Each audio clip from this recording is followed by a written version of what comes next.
हरिः ओम् ये परमेषु चे जगमुलु ई सचराचरकोटितो समुद्दीपितमय्ये ये विभुनि दिव्यकलांसजुलु अब्जगर्भ गौरीपति मुख्यदेव मुनिबृन्दमुलु यंवडु अनंतुडच्युतुंडु आ पुरुषोत्तमुंडु करुणांबुधि कृष्णुडु ఓ నరేశ్వర అట్టి జగన్నివాసుడు మురాసురభేది పరాపరుండు చేపట్టి సఖుండు వియ్యమున్ బాంధవుడున్ గురుడున్ విభుండునై ఎట్టలమైన ప్రేమమున నెప్పుడు తొట్పడుచుండు వరలన్ జొటన వ్రేల ఎంవరికి చూపగవచ్చును పార్థివోత్తమ కావున పాండునందనుల గరియ పెట్టక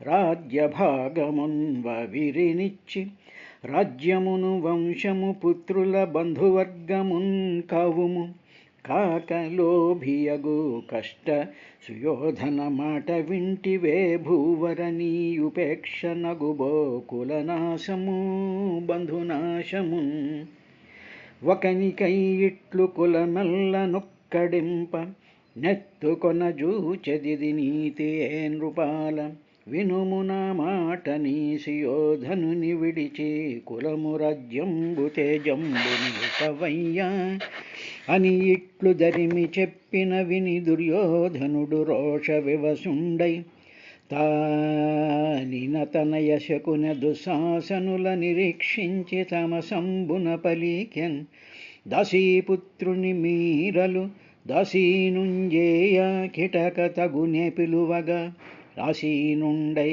ప్రేలడు గాసిలి చెడిపోవెడలగా నడువుడికన్ అని ఇట్లు దుర్యోధనుండాడిన దురాలాపంబులు తన మనస్సుకు మనస్తంపాబుంబు చేయ కార్యంబు విచారించి ధైర్యం అవలంబించి ఒండు పలుక నొల్లక శరాసనంబులు విడిచి క్రోధంబున నడచి వనంబునకు జనియే.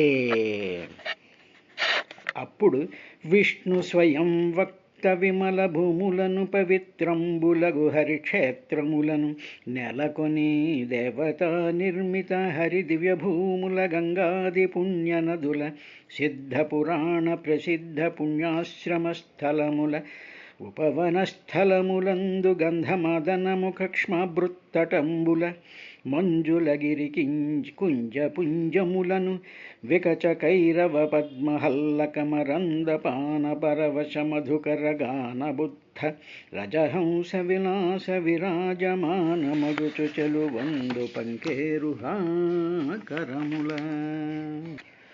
కూరలు కాయులు నీళ్ళాహారముగా గొనుచు నియమము అలవడగ అసంస్కార శరీరుడగుచు ఉదారత అవధూత వేషధరుడై వరుషన్. హరి ఓం. అథ వింశో అధ్యాయః. శౌనక ఉవాచ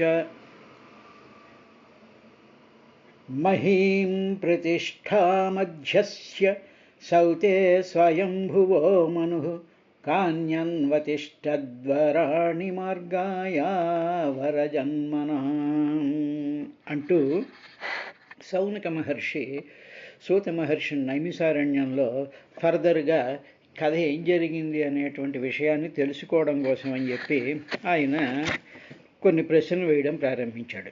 ఏమిటి అంటే, ఇంతవరకు జరిగినటువంటి కథలో ఏం జరిగింది అంటే, శ్రీ మహావిష్ణువు ఆదిశూకర వరాహ రూపంతో వచ్చి దాన్ని ఆ భూమిని అంతటినీ కూడా పైన సరైనటువంటి ప్రాంతంలో ఆ భూమిని నిలబెట్టాడు. నిలబెట్టిన తర్వాత అండి ఏం జరగాలి? ఆ నిలబెట్టినటువంటి భూమి దేనికోసం నిలబెట్టాడు, దాంట్లో ఎవరుండాలి, భూమి అంటే సమస్తమైనటువంటి లోకాలు అని కూడా అర్థం కూడా ఉంది. కాబట్టి ఈ లోకాలన్నింటినీ ఆయన బయటకు తీసుకొచ్చి పెట్టాడు, బాగానే ఉంది. మరి తర్వాత కార్యక్రమం ఏమిటో చెప్పాలి కదా అన్నట్టుగా శౌనక మహర్షి ఆయన ఈ విధంగా ప్రశ్నించాడు. దానికి ముందు ఆయన భూమిని నిలబెట్టేటువంటి సందర్భంలో బ్రహ్మాది దేవతలందరూ కూడా ఆయన శృతిస్తూ ఉంటే పైనుంచి దేవతలంతా కూడా ఆ పుష్పవర్షం కురిపిస్తూ ఉంటే ఆయన ఆ వరాహమూర్తి సంగాం సలిలస్య ఉదస్తాత్ గోచరే విన్యస్య తస్యాం స్వసత్వం ఆదధాత అని చెప్పావు కదా స్వామి. సం ఆయన గాం భూమిని సలిలస్య ఆ నీటి నుండి ఉదస్తాత్ స్తాత్ దాన్ని పైకి తీసి ఒక కన్వీనియంట్గా ఉండేటువంటి, తర్వాత గోచరే అందరికీ కనిపించేటట్టు ఒక కన్వీనియంట్గా ఉండేటట్టు, ఎక్కడ మళ్ళీ ఆపద కలగనటువంటి స్థితి యందు విన్యస్య ఉంచి, తస్యాం అలా ఉంచాడు. నెంబర్ 1. నెంబర్ 2 ఏం చేశాడు? తస్యాం ఆ భూమిలో స్వసత్వం అదధాత్ తన యొక్క శక్తిని ఆ భూమిలోకి ప్రవేశపెట్టాడు అన్నారు. అంటే ఇక్కడ జరిగింది ఏమిటి అంటే హిరణ్యాక్షుడి నుంచి భూమిని రక్షించినటువంటి భూమిని అదేదో డ్రైగాను నాన్ ఫెర్టైల్ ల్యాండ్ కింద ఉంచకుండా దానిలో తనకి సంబంధించినటువంటి స్వశక్తిని అంతా కూడా పెట్టాడు అని చెప్పి నువ్వు 18వ అధ్యాయం 8వ శ్లోకంలో చెప్పావు కదా. మైత్రేయుడు చెప్పినట్టుగా నువ్వు చెప్పావు కదా స్వామి అని చెప్పి ఆ సౌనిక మహర్షి ఆయనని ఈ విధంగా ప్రశ్నించడం ప్రారంభించాడు. స్వామి, సౌతే అంటే ఓ సూత, స్వయంభూమను ప్రతిష్టాం మహీం అధ్యస్వ. స్వయంభూమనువు ఏం చేశాడు అంటే ప్రతిష్టాం సమస్తమైనటువంటి జీవరాశులకి కూడా ఆధారమైనటువంటి భూమిని మహీం అధ్యస్వ పొందాడు కదా. ఇప్పుడు ఆ భూమిని తీసుకొచ్చి అక్కడ పెట్టేటప్పటికి ఇమ్మీడియట్గా రంగంలోకి దిగినటువంటి వాడు స్వయంభూమను అన్నావు కదా. స్వయంభూమనువు యొక్క ఆ సంతతే కదా భూమి మీద ఉండేటువంటి మానవులందరూ కూడా. ఆ భూమిని తీసుకొచ్చి ఆయన అక్కడ పెట్టిన తర్వాత స్వయంభూమనువు ఆ భూమిని పొంది ఏం చేశాడు? తర్వాత ఆయన ఏం చేశాడు? అవరజన్మనాం కానీ మార్గాయ ద్వారాణి అన్వతిష్టతు. కాన్యన్వతిష్టద్వారాణి మార్గాయ అవరజన్మనాం. సరే, భూమిని ఇచ్చాడన్నావు, ఆ భూమిలో పరమాత్మ యొక్క శక్తి అంతా నిక్షిప్తం చేశాడన్నావు. ఆ భూమినేమో స్వయంభూమనుకి ఇదిగోనయ్యా ఈ భూమి ఇదిగో ఇక్కడ పెడుతున్నాను, నీవు ఇంకా తర్వాత కార్యక్రమం అంతా కూడా చేయి అని చెప్పాడు కదా. అప్పుడు అవరజన్మనాం ఆ భూమి మీద తర్వాత జన్మలు కలిగినటువంటి జీవుల యొక్క మార్గాయ ఉత్పత్తికి ఆ స్వయంభూమనువు కాన్ దేనిని ఆయన ఏ మార్గాలను ద్వారాని అన్వతిష్టతు చేశాడు. ఏ మార్గాల ద్వారా ఆ భూమి మీద 84 లక్షల జీవరాశులు పుట్టడానికి ఆయన ఏ విధమైనటువంటి ప్రయత్నాలు చేశాడు అని చెప్పి ఆ తర్వాత కథ కంటిన్యూషన్గా అన్నట్టు సౌనిక మహర్షి చెప్పిన తరువాత ఇప్పుడు ఏం జరిగింది అంటే దీనికి సంబంధించినటువంటి వృత్తాంతం అంతా కూడా మైత్రేయ మహర్షి విదురుడికి చెప్పాడు కదా. ఇప్పుడు ఆ విదురుడి యొక్క గొప్పతనాన్ని ఈ కథని వినడాని కోసం అందరికీ అందించడం కోసం అని చెప్పి విదురుడు మైత్రేయ మహర్షిని ప్రశ్నించగా మైత్రేయ మహర్షి విదురుడికి చెప్పగా మనలాంటి వాళ్ళందరికీ కూడా ఆ కథలు అందించడం జరిగింది. కాబట్టి ఆ విదురుడి యొక్క గొప్పతనాన్ని సౌనిక మహర్షి ఈ విధంగా ప్రశంసించడం ప్రారంభించారు. క్షత్త మహాభాగవత కృష్ణైశ్చైకాంతిక సుహృతు అగ్రజాం కృష్ణే సపత్యమఘవానితి. విదురుడు గొప్ప భగవద్భక్తుడు. తర్వాత శ్రీకృష్ణుడికి పరమ పవిత్రమైనటువంటి పరమ ప్రేమకి పాత్రుడైనటువంటి వాడు. తర్వాత శ్రీకృష్ణుడిని అవమానపరిచినటువంటి దుర్యోధనాదులు, వాళ్ళని చూస్తూ ఏమీ మాట్లాడకుండా ఉండేటువంటి ధృతరాష్ట్రుడు, కూడా ధృతరాష్ట్రుడు కూడా అక్కడ ఉన్నాడు. ఈ విధంగా కృష్ణుడి విషయంలో ఇలాగ అవమానం చేసినటువంటి తన అగ్రజుడు, తనకి అన్నగారైనటువంటి ఆయన ధృతరాష్ట్రుని కూడా వదిలేసి వెళ్ళిపోయాడు కదా అని చెప్పి ఆ విదురుడి యొక్క క్వాలిటీస్ని ఈయన శౌనక మహర్షి సూత మహర్షిని అడగడం ప్రారంభించాడు. మహాభాగవత క్షత్త, మహాభాగవతుడైన మహాభగవద్భక్తుడైనటువంటి వాడు క్షత్తా విదురుడు. ఆయన కృష్ణస్య, కృష్ణుడి విషయం, కృష్ణుడికి ఆయన ఐకాంతిక, పరమ ప్రేమపాత్రుడైనటువంటి, ఐకాంతిక అంటే ఏకాంతంలో ఎప్పుడూ కూడా శ్రీకృష్ణుడితో ఉండేటువంటి వాడు. ఏకాంతము అంటే శ్రీకృష్ణుడి ఇంట్లో ఉన్నట్టనే కాదు, తన మనసులో నిత్యము శ్రీకృష్ణుడిని మాత్రమే పెట్టుకుంటూ ఇక ఏ ఆలోచనలు ఏ భావాలు ఏమీ లేకుండా ఏకాంతంగా పరమాత్మతో సంయోగం చెందినటువంటి వాడిని ఐకాంతిక అంటాడు. ఏకాంతిక పరమ ప్రేమపాత్రుడైన అలాగ తనను నిత్యము ధ్యానిస్తూ ఉంటే ఆయన పరమాత్మకి ఈయన చాలా ప్రీతిపాత్రుడయ్యాడు. అంతేకాదు ఈయన సుహృతు, ఆయన చాలా మంచి మిత్రుడు అన్నాడు. సుహృత్ అనేటువంటి దానికి అర్థం ఏంటంటే శోభనం హృదయం అస్య ఇది సుహృతు.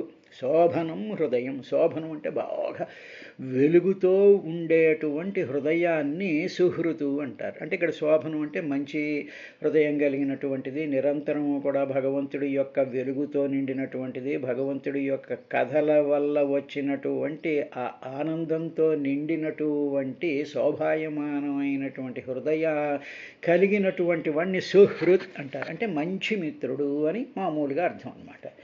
క్షత్త మహాభాగవత కృష్ణ ఐకాంతిక సుహృతు.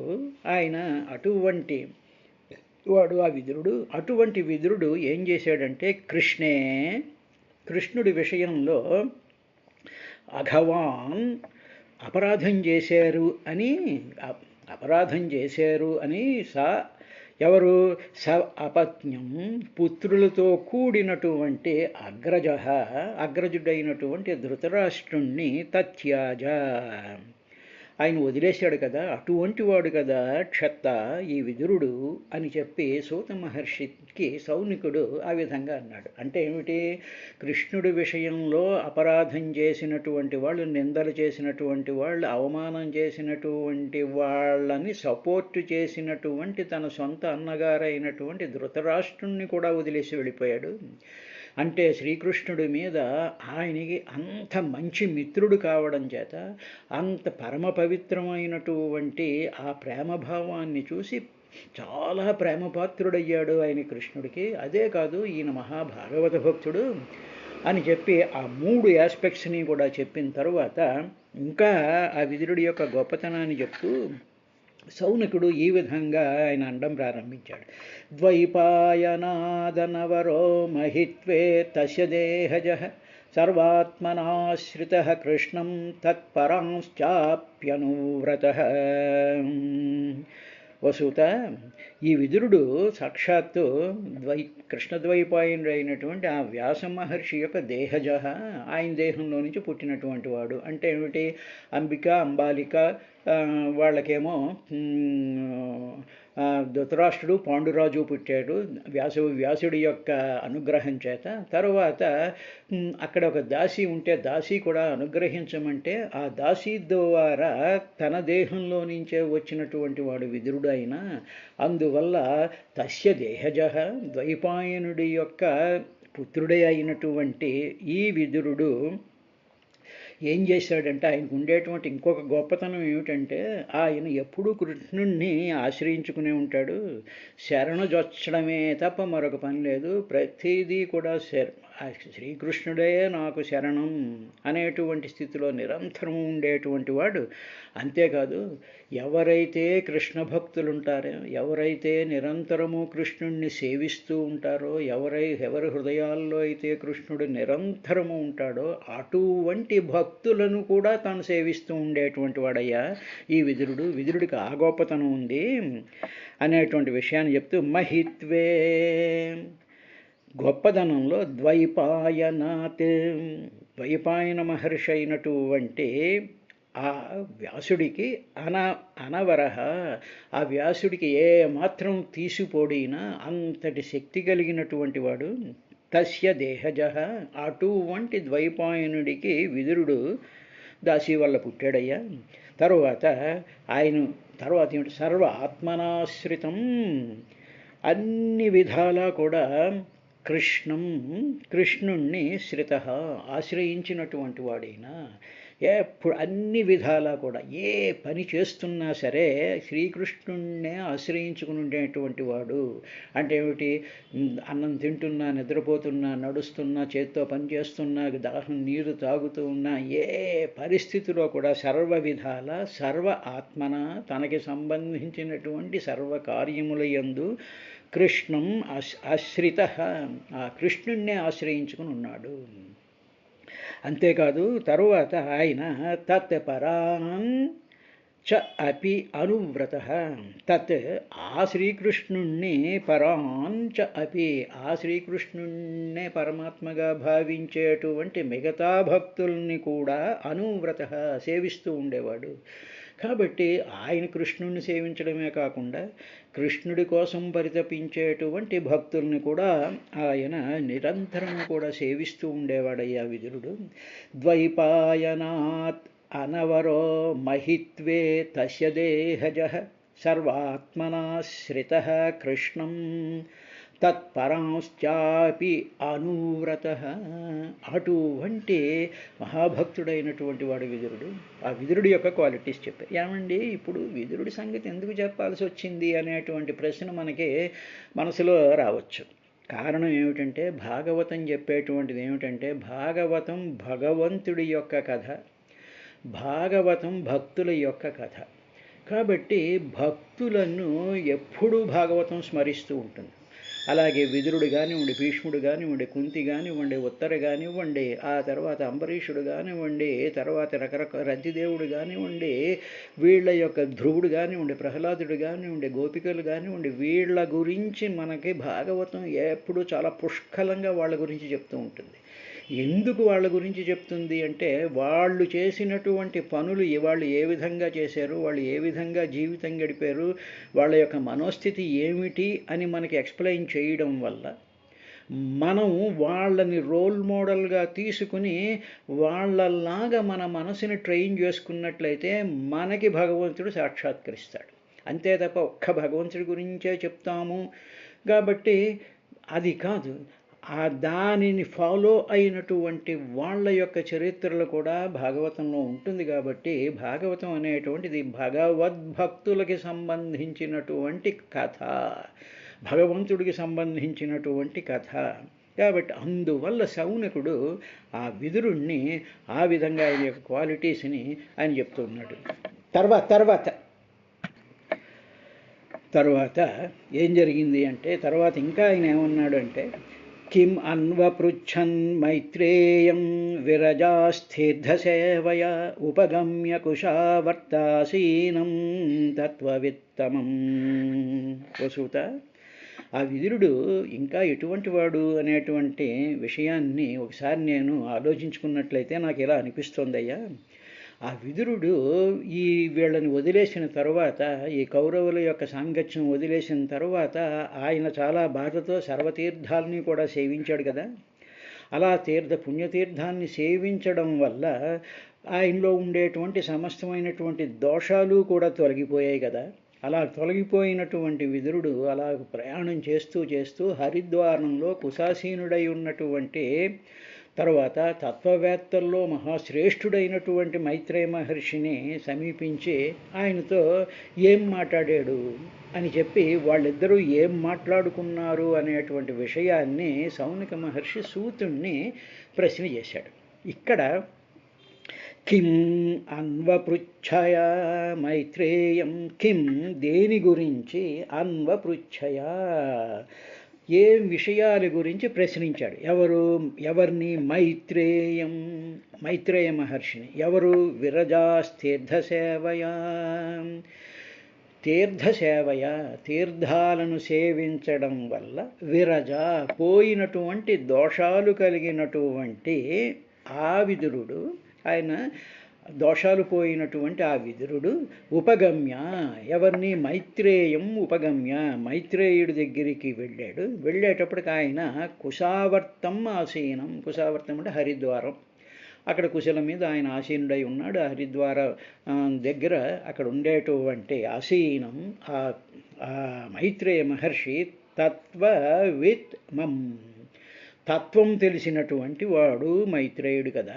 అటువంటి మైత్రేయుణ్ణి ఈయన ఏమని ప్రశ్నించాడు? కిం అన్వపృచ్ఛయ, ఏమని ప్రశ్నించాడు? వాళ్ళు ఏం మాట్లాడుకున్నారు?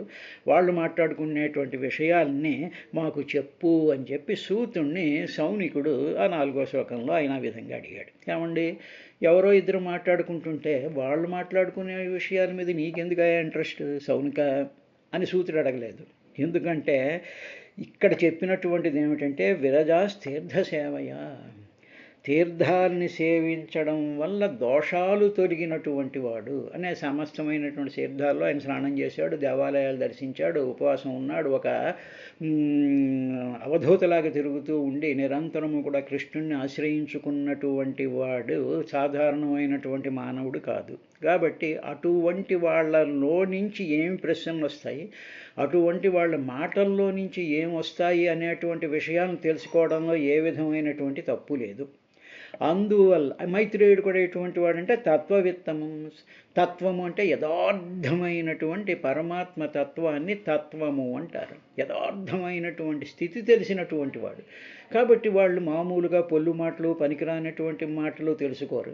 అందువల్ల అటువంటి వాళ్ళు మాట్లాడినటువంటి మాటల్ని తెలుసుకోవడంలో తప్పేం లేదు. అంతేగాని మన పనికిరానటువంటి వాళ్ళు ఇద్దరు కూర్చుని మాట్లాడుకుంటుంటే మనం చెవులు రిక్కించి వాళ్ళు ఏం మాట్లాడుకుంటున్నారు, వాళ్ళు నా గురించి చెప్పుకుంటున్నారా, వాళ్ళు ఏదైనా ఒకళ్ళనొకళ్ళు దగ్గర అయిపోతున్నారా అనేటువంటి అన్నెసరీ క్యూరియాసిటీస్ సౌనికాది మహర్షులకు ఉండదు. అలా ఉండకూడదు. మనం ఏమి వినాలి, ఎవరి మాటలు వినాలి అనేటువంటి విషయాన్ని భాగవతం చెప్పింది. తర్వాత ఏం జరిగింది అంటే ఆయన తొలగినటువంటి దోషములు కలిగినటువంటి వాడు అన్నారు కదా. విరజా తీర్థ సేవయ, తీర్థాలు సేవించడం వల్ల విదురుడి యొక్క దోషాలు తొలగిపోయాయి అన్నారు. ఏమిటండి విదురుడికి దోషాలు ఏమున్నాయి? ఆయన కృష్ణుడు భక్తుడు కదా, కృష్ణ భక్తుని సేవిస్తూ ఉంటాడు కదా, తర్వాత నిరంతరము కృష్ణుడినే ఆశ్రయించుకుని ఉన్నాడు కదా, కృష్ణుడిని అవమానం చేశారనేటప్పుడు కోపంతో ఆయన తన అన్నగారైనటువంటి ఆ ధృతరాష్ట్రుని వదిలేసి వచ్చాడు కదా. అటువంటి వాడికి దోషాలు ఏమిటున్నాయి అంటే ఆ అగ్రజుడైనటువంటి ధృతరాష్ట్రుడు పుత్రుల మీద కూడా ఆయనకు కోపం వచ్చింది. కోపం అనేటువంటిది ఒక దోషం ఉంది. తరువాత అవమాన భారాన్ని భరించలేకపోయాడు, అంటే అవమానం ఫీల్ అవ్వడం అనేటువంటి ఒక దోషం ఉంది. తరువాత కోపం అనేటువంటి ఒక దోషం ఉంది. తరువాత ఆయన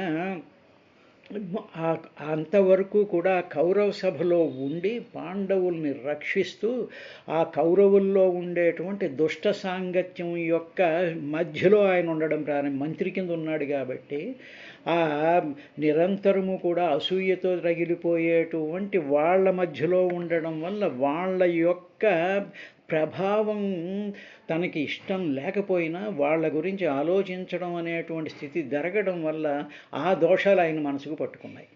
అందువల్ల దుస్సాంగత్యంలో ఉండడం వల్ల కూడా అవి వినడం వల్ల వాటి గురించి మనకు ఆలోచన చెయ్యడం వల్ల కూడా దోషాలు వస్తాయి. కోపం వచ్చింది ఆయనకి. తర్వాత అవమానం, తన అవమాన భారాన్ని భరించలేక శరాలన్నీ కూడా అక్కడ వదిలేసేసి ఆయన కోపంతో వెళ్ళిపోయాడు. కాబట్టి ఇన్ని రకాలైనటువంటి మానసిక అవస్థలతో విదురుడు బాధపడ్డాడు. అందువల్ల ఆ బాధల్ని, ఆ అవమాన భారాన్ని, తర్వాత ఆ కోపాన్ని, ఆ తర్వాత వాళ్లతో సాంగత్యం వల్ల పట్టినటువంటి మలినాలని తొలగించుకోవడం కోసం అని చెప్పి ఆయన తీర్థ సేవయ అలాగ తీర్థాల్లో స్నానం చేశాడు. అందువల్ల ఆయన యొక్క దోషాలన్నీ పోయాయి.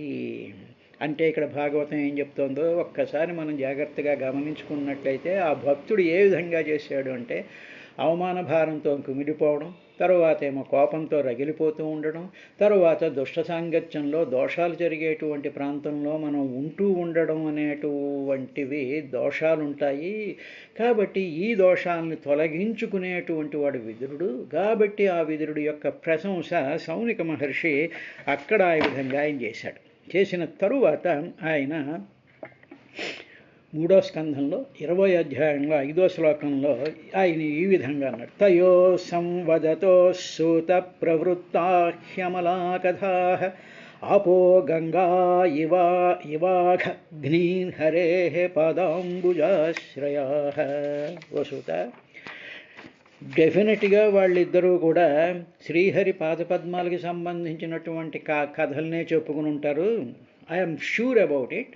మామూలు పనికిరానటువంటి మాటలు ఏం మాట్లాడుకోరు. పాలిటిక్స్ గురించి కానీ, లేకపోతే నెక్స్ట్ కార్యక్రమాలు ఏం చేద్దామని కానీ, తర్వాత వాళ్ళు వచ్చారా వీళ్ళు ఎందుకు రాలేదు, వాళ్ళు ఎందుకు రాలేదు, ఇలా ఎందుకు జరిగింది, వాళ్ళ మీద కేసులు ఏమిటి, వీళ్ళ మీద ఇదేమిటి అని పనికిరానటువంటి మాటలు వాళ్ళు డెఫినెట్గా మాట్లాడుకొని ఉండరు వాళ్ళు.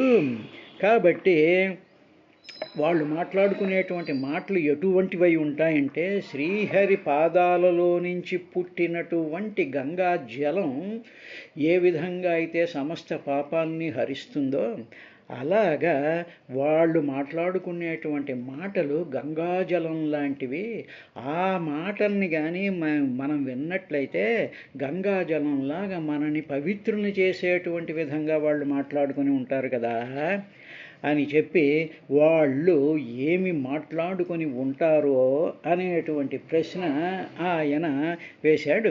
ఆ వేసినటువంటి ప్రశ్నకి ఏమిటంటే, తయో సంవదతో సుత ప్రవృత్తా హమలాః కదాః ఆపో గంగా ఇవాఘ్నీర్హరే పాదాంబుజాశ్రయాః అని చెప్పి, వాళ్ళు మాట్లాడేటువంటి మాటలు గంగాజలం లాంటి పరమ పవిత్రమైనటువంటి మాటలు. ఆ మాటలు రేపటి నుంచి కూడా మనం వినడం ప్రారంభిద్దాం.